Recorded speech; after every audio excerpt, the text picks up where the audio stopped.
Hello दोस्तों। इस video में आपको जीके के इम्पोर्टेंट क्वेश्चन को बताया जाएगा।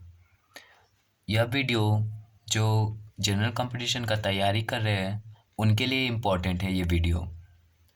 देखिए, इस वीडियो में पहला क्वेश्चन है आपका 1857 की क्रांति की शुरुआत कब और कहाँ से हुई। ये कई बार एग्जाम में पूछा गया क्वेश्चन है।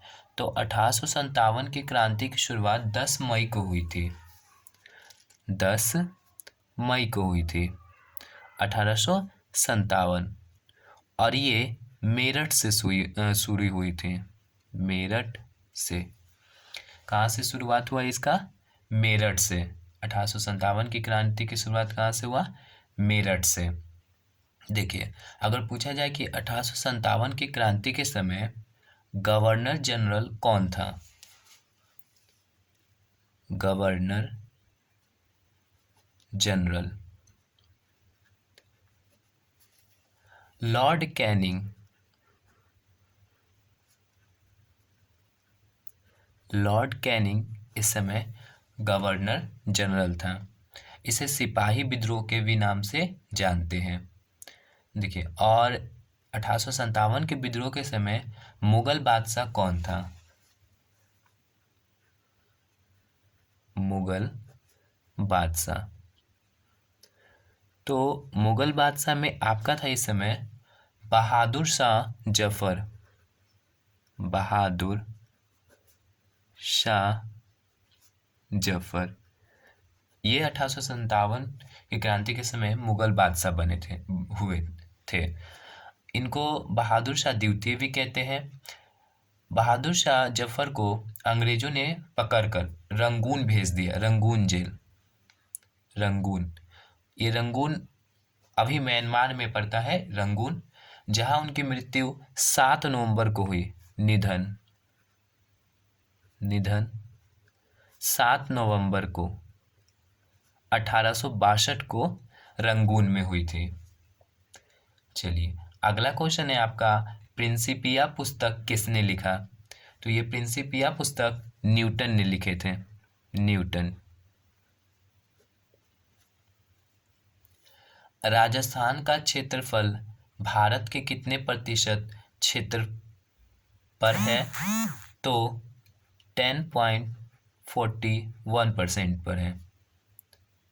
10.41% पर है। राजस्थान का क्षेत्रफल भारत के कुल क्षेत्रफल का कितना प्रतिशत है? 10.41%। और राजस्थान में ब्रह्मा जी का मंदिर है। ब्रह्मा जी का मंदिर।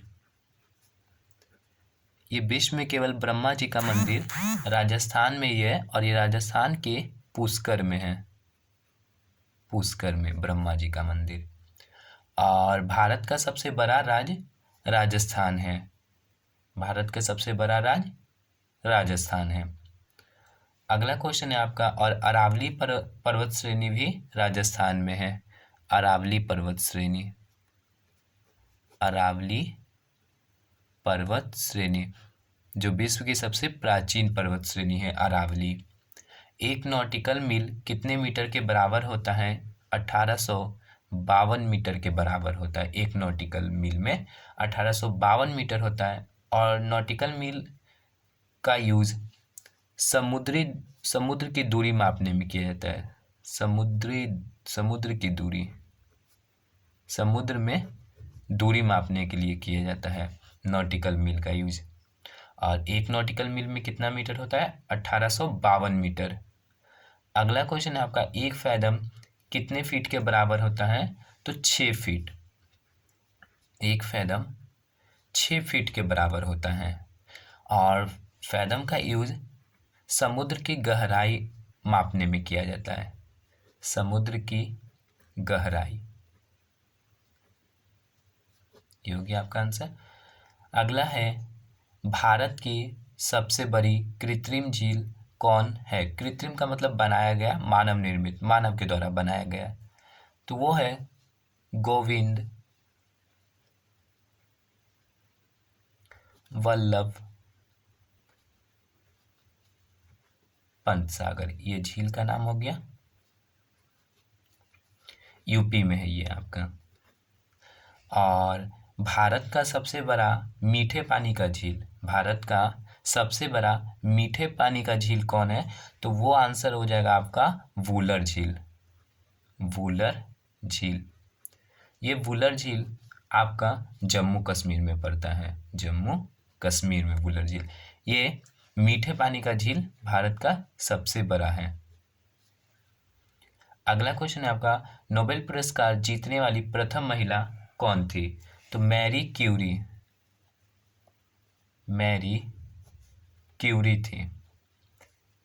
इनको 1903 में नोबेल पुरस्कार मिला था। चलिए अगला क्वेश्चन है आपका, मानव शरीर का कौन सा अंग रक्त यानी खून को शुद्ध करता है? तो किडनी, जिसे वृक्क कहते हैं हिंदी में, किडनी को। CLAT क्लाट का फुल फॉर्म क्या होता है? कॉमन। L से आपका लॉ हो गया, A से एडमिशन और T से आपका टेस्ट हो गया, कॉमन लॉ एडमिशन टेस्ट। धान के खेत से कौन सा गैस उत्सर्जित होता है, मतलब निकलता है? तो मीथेन गैस। सूत्र हो गया CH4। कलिंग पुरस्कार किस क्षेत्र में दिया जाता है? विज्ञान के क्षेत्र में कलिंग पुरस्कार को। LPG गैस सिलेंडर में क्या भरकर गैस को गंध युक्त बनाया जाता है ताकि रिसाव यानी लीकेज की स्थिति शीघ्र पता चल सके जब निकले तो उसमें मरकैप्टन भरा जाता है, मरकैप्टन। नेक्स्ट है, वॉलीबॉल का जन्मदाता किस देश को माना जाता है? तो अमेरिका को। और वॉलीबॉल के प्रत्येक टीम में 6 खिलाड़ी होते हैं, 6 प्लेयर्स। वॉलीबॉल के प्रत्येक खिलाड़ी में 6 प्लेयर्स होते हैं। और वॉलीबॉल श्रीलंका का राष्ट्रीय खेल है। श्रीलंका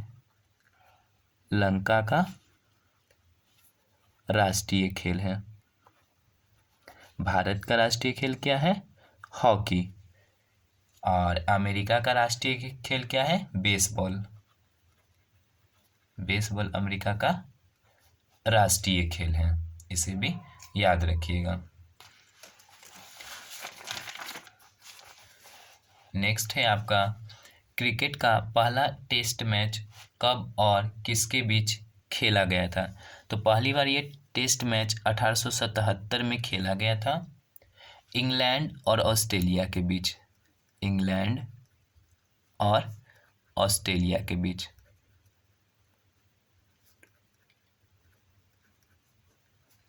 चलिए अगला है, Rajiv Gandhi international cricket stadium कहाँ है? हैदराबाद में है ये, हैदराबाद। और हैदराबाद किसकी राजधानी है? तेलंगाना।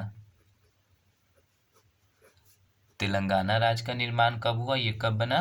2 जून को, 2 जून 2014 को बना तेलंगाना। कूनो राष्ट्रीय उद्यान कहाँ है?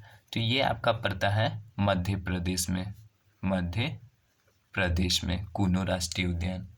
मध्य प्रदेश में सबसे अधिक टाइगर पाया जाता है, इसलिए हम लोग इसे टाइगर स्टेट के नाम से जानते हैं, टाइगर स्टेट मध्य प्रदेश को। झूम खेती को झारखंड में किस नाम से जाना जाता है? तो झूम खेती को झारखंड में कुरुवा के नाम से जाना जाता है। देखिए, झूम खेती एक प्रकार की खेती करने का तरीका है जिसमें क्या करते हैं, पहले जंगलों को काट कर उन्हें जला देते हैं। जंगलों को काट कर, झूम खेती के अंतर्गत जंगलों को काट कर उन्हें जला देते और फिर साफ करके भूमि को जुताई करके उसमें बीज को बो दिया जाता है। इस तरह से इसमें खेती होती है। इसमें उत्पादन कम होता है झूम खेती में, और ये ज़्यादातर भारत के उत्तर पूर्वी साइड में प्रचलित है। झूम खेती ज़्यादा कहाँ होता है? उत्तर पूर्वी राज्य में। उत्तर पूर्वी राज्य मतलब जैसे हो गया मेघालय, नागालैंड, त्रिपुरा, ये सारे राज्यों में। महात्मा बुद्ध के प्रथम गुरु का नाम क्या था? अलार कलाम, ये इनके प्रथम गुरु थे। और महात्मा बुद्ध का जन्म 563 ईसा पूर्व में हुआ था। 563 ईसा पूर्व में लुम्बिनी में हुआ था, जो नेपाल में है लुम्बिनी। और इनका निधन, गौतम बुद्ध का निधन 483 ईसा पूर्व में हुआ था। 483 ईसा पूर्व, कुशीनगर में। कुशीनगर में इनका निधन 80 वर्ष की उम्र में हुआ था। 80 वर्ष। और इनकी माता का नाम महामाया था। गौतम बुद्ध को जन्म देने के बाद इनकी माता 7 दिनों के बाद उनकी माता का देहांत हो गया, महात्मा बुद्ध के माता, जिनका नाम महामाया था। तो इनका लालन पोषण उनकी मौसी प्रजापति गौतमी ने की थी। बुद्ध का लालन पोषण उनकी मौसी प्रजापति गौतमी ने की थी। सौर मंडल का सबसे बड़ा उपग्रह कौन सा है? देखिए, तो सौर मंडल का सबसे बड़ा उपग्रह है गैनीमेड। गैनीमेड ये सबसे बड़ा उपग्रह है। उपग्रह वह पिंड होते हैं जो ग्रह के चारों ओर घूमते हैं। जैसे कि हमारा पृथ्वी के चारों ओर चंद्रमा घूमता है, मून। तो पृथ्वी का उपग्रह कौन हो गया? चंद्रमा। उसी तरह बृहस्पति के चारों ओर ये गैनीमेड एक पिंड है जो घूमता है, तो वो उपग्रह हो गया, ये बृहस्पति का उपग्रह हो गया, जिसे इंग्लिश में जुपिटर कहते हैं बृहस्पति को। और ये सौरमंडल का सबसे बड़ा ग्रह है। सबसे बड़ा ग्रह जुपिटर सौरमंडल का सबसे बड़ा ग्रह है। और सबसे छोटा ग्रह बुध है, बुध। और ये सूर्य के सबसे नज़दीक है। सूर्य के सबसे नज़दीक प्लेनेट कौन है? बुध। सुभाष चंद्र बोस ने सिंगापुर में दिल्ली चलो का नारा कब दिया? तो देखिए, पहली बात तो ये दिल्ली चलो का नारा सुभाष चंद्र बोस दिए थे, और ये 1943 में दिए थे सिंगापुर में दिल्ली चलो का नारा। इसे आप दोबारा देखकर याद कीजिए, ये आपके एग्ज़ाम के लिए इम्पोर्टेंट है। थैंक्स इस वीडियो को देखने के लिए।